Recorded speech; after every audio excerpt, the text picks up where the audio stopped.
Alhamdulillah, kabar gembira bagi KPM PKH BPNT yang sebelumnya cair melalui PT Pos untuk tahap 2 yang belum cair. Alhamdulillah ada kabar gembira buat teman-teman semua. Ini surat resminya ya.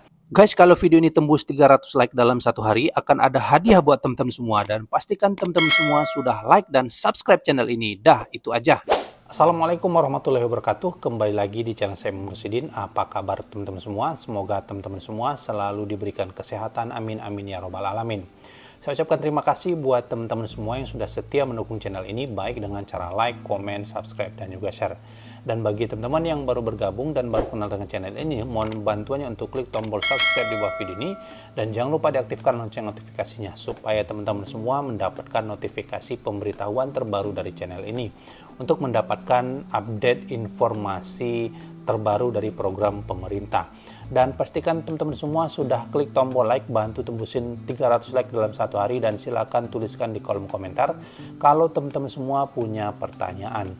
Di video kali ini kita akan membahas tentang surat resmi seputar pencairan bantuan PKH dan BPNT yang sebelumnya cair melalui PT Pos. Nah, ini bagaimana untuk bantuan PKH tahap 2-nya? Kita akan bahas pada video ini. Namun sebelumnya, seperti biasa, kita akan coba jawab pertanyaan yang sudah teman-teman tanyakan di video saya sebelumnya. Nah, di video saya sebelumnya banyak sekali yang bertanya. Ini coba saya cari satu-satu ya, teman-teman. Nah, ini pertanyaannya dari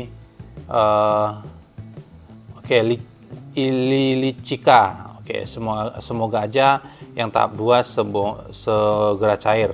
Semoga dapat kabar baik dari via pos segera cair tahap 2. Amin ya rabbal alamin. Jadi memang untuk pencairan bantuan PKH sampai hari ini untuk yang PT Pos Indonesia masih banyak KPM yang belum cair ya, yang untuk tahap 2-nya. Nah, ini pertanyaan juga dari Dewi Eriani. Nah, ini pertanyaannya, kapan PIP anak SMK cair, Bang? Jadi teman-teman, untuk bantuan PIP ini kan untuk anak SMK khususnya yang kelas 2 ini sudah mulai cair ya. Sorry, untuk yang kelas 3 ya, kelas 3 SMK ini sudah cair di bulan lalu. Jadi teman-teman, untuk bisa memastikan apakah teman-teman mendapatkan bantuan program PIP anak sekolah SMK, teman-teman bisa langsung melakukan pengecekan di website resmi Kementerian Pendidikan dan Kebudayaan di www.pip.kemendikbud.go.id. Nanti teman-teman semua bisa lakukan pengecekan apakah di tahun ini, di triwulan di semester 2 ini, apakah teman-teman anaknya mendapatkan bantuan PIP atau tidak. Bisa langsung lakukan pengecekan di website www.pip.kemendikbud.go.id. Di situ tinggal masukkan NISN, nama, kemudian nama anak. Nah, langsung diklik, langsung muncul apakah dapat untuk periode ini atau tidak. Dan bantuan PIP ini proses pengajuannya itu melalui operator dapodik sekolah ya. Jadi pengajuan untuk program PIP itu ada di operator dapodik sekolah, namun pihak operator ini hanya bisa melakukan pengajuan atau pengusulan berdasarkan syarat-syarat yang diperlukan seperti kartu KIP, kemudian surat keterangan tidak mampu, kartu KKS. Ini bisa menjadi syarat untuk proses pengajuan atau pengusulan program Indonesia Pintar atau PIP. Nah, jadi untuk memastikannya, kalau teman-teman memiliki syarat-syarat tersebut seperti kartu KIP, KKS, SKTM, silakan usulkan melalui operator dapodik sekolah masing-masing. Tapi apakah teman-teman langsung dapat di tahun itu untuk PIP-nya belum tentu, karena yang menentukan tetap adalah pemerintah pusat selaku Kementerian Pendidikan dan Kebudayaan. Oke, kita lanjut ke pertanyaan yang kedua. Ini dari Nurlela 1814. Saya kata pendamping Desi 5. Padahal suami sudah nggak bekerja, cuma dikasih anak-anak per bulan 700.000 per bulan. Anak nomor 1 200, anak nomor 3 200, dan anak nomor 5 300. Perkiraan saya desil 3 apa desil 4. Nah, jadi untuk penentuan desil ini ada di pihak BPS ya, Badan Pusat Statistik, berdasarkan data-data yang mereka ambil dari 6NG. Ya, ini mereka mengambil data dari Kementerian Sosial, kemudian mereka mengelompokkan desil berdasarkan kondisi yang ada di lapangan, ya data-data yang ada seperti misalnya anaknya jumlahnya berapa, penghasilannya berapa, pekerjaannya apa, apakah dia memiliki aset bergerak, aset tidak bergerak, kemudian jenis pekerjaan istrinya apa, dan lain sebagainya. Jadi pihak BPS itu mengelompokkan berdasarkan variabel itu. Nah, BPS pula lah yang menentukan desil 1, 2, 3, 4, 5, 6 sampai dengan 10. Sehingga dari desil itu Kementerian Sosial menetapkan siapa yang masuk ke dalam kelayakan penerima bansos atau tidak. Jadi untuk bisa misalnya teman-teman masuk ke dalam desil 5 tetapi pada kenyataannya ternyata memang sangat katakan miskin atau sangat miskin, teman-teman bisa melakukan pengajuan perubahan data di aplikasi Cek Bansos, atau teman-teman bisa langsung pendaftaran melalui Dinas Sosial Kabupaten Kota di wilayah masing-masing untuk operator 6NG-nya. Nanti akan diarahkan untuk proses penyanggahan atau perubahan data desil tadi.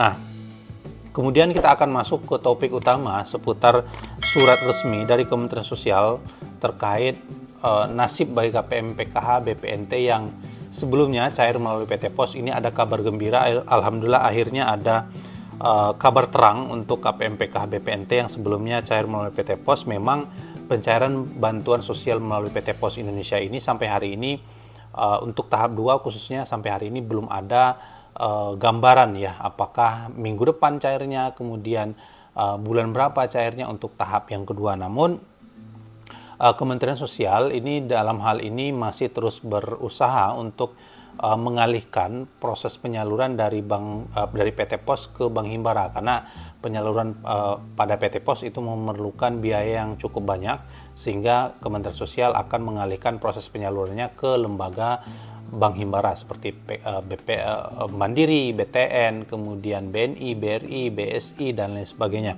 Jadi untuk bantuan PKH tahap 2 sendiri untuk yang PT Pos Indonesia sampai hari ini memang belum ada yang masuk ke dalam rekening ya, khususnya untuk tahap yang kedua, meskipun yang sudah burekol di bulan lalu. Nah, bulan lalu pun ada beberapa KPM yang sudah burekol, tetapi ketika dilakukan pengecekan saldonya masih nol ya, artinya masih belum dapat bantuan sosialnya. Tetapi ketika dilakukan pengecekan di 6NG atau DTSN, status keterangan PKH BPNT-nya itu sudah April Juni, dan nominalnya juga sudah ada tertera di DTSN, dan keterangan statusnya sudah proses cek rekening. Artinya untuk tahap 2-nya masih akan tetap dicairkan, tetapi nanti kemungkinan akan berbarengan dengan pencairan bantuan PKH tahap 3. Nah, kita akan baca surat resmi dari Kementerian Sosial ini terkait pendistribusian kartu KKS dan buku tabungan hasil pembukaan rekening kolektif atau Burekol 2025. Jadi ada pembukaan rekening kolektif atau Burekol tahap 2 ya dari Kementerian Sosial. Ini jumlahnya sangat banyak sekali ya teman-teman. Kemudian menindaklanjuti surat Bank Mandiri nomor sekian ya, kemudian perihal laporan progres Burekol dan distribusi KKS tahun 2025, kami sampaikan hal-hal sebagai berikut. Yang pertama, Bank Mandiri telah menyampaikan data KPM yang sudah dilakukan pembukaan rekening atau Burekol sebanyak 456.713 KPM.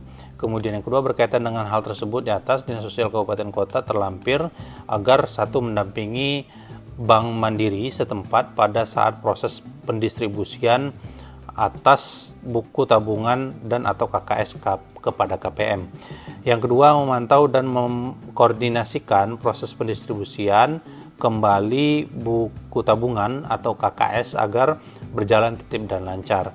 Yang ketiga, untuk berkoordinasi lebih lanjut dapat menghubungi nomor berikut. Jadi isi surat ini teman-teman ada proses Burekol tahap 2 ya, ini ada proses Burekol tahap 2 dan nama-nama daerahnya juga ada disebutkan di sini, banyak sekali ya. Ada yang di wilayah Kabupaten Ogan Komering Hilir ini ada 7.000 KPM yang akan Burekol. Kemudian Kabupaten Padang Lawas ada 1.300 KPM. Kemudian Pasaman Barat ada 1.013 KPM. Kemudian ada Penajam Pasir Utara ada 568 kpm, dan khusus untuk wilayah saya, untuk wilayah Kabupaten Siak ya teman-teman, karena wilayah dampingan saya itu adalah wilayah Kabupaten Siak, ada 1013 kpm yang akan melakukan proses burekol tahap 2 di bulan Agustus ini. Jadi nanti para pendamping PKH yang ada di lapangan pasti akan menginformasikan kepada KPM-KPM-nya siapa saja yang masuk ke dalam data burekol tahap 2 ini. Ya, pastinya nanti pendamping itu akan menghubungi satu-satu, SMS atau WA atau telepon, atau mendatangi langsung ke rumah KPM untuk proses pembukaan rekening kolektif atau pendistribusian kartu KKS untuk KPM PKH BPNT yang sebelumnya cair melalui PT Pos. Nah, ini jadi kabar gembira ya, akhirnya ada titik terang ya.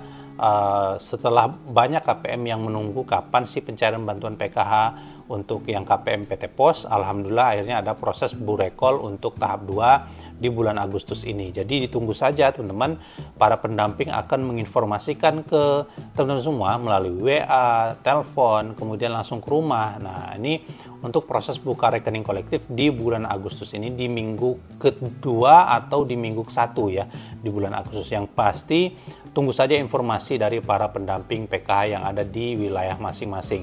Nah, jadi alhamdulillah akhirnya sudah ada kabar gembira ya buat teman-teman.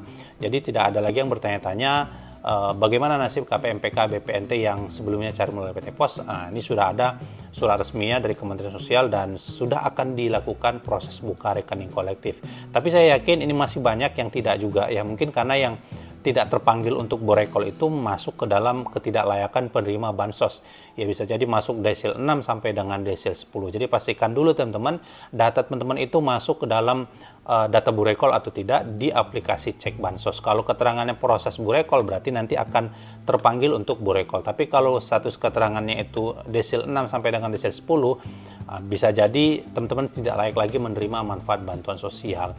Oke teman-teman, itu saja mungkin informasi kita pada hari ini. Semoga informasi ini bisa bermanfaat dan berguna bagi teman-teman semua. Jangan lupa klik tombol like, tembusin 300 like dalam satu hari, dan silahkan tuliskan di kolom komentar kalau teman-teman semua punya pertanyaan. Jangan lupa subscribe, like, dan komen, dan silakan share video ini ke berbagai media sosial yang teman-teman miliki. Saya Muhammad Rosidin, saya ucapkan terima kasih yang sudah nonton video ini. Assalamualaikum warahmatullahi wabarakatuh.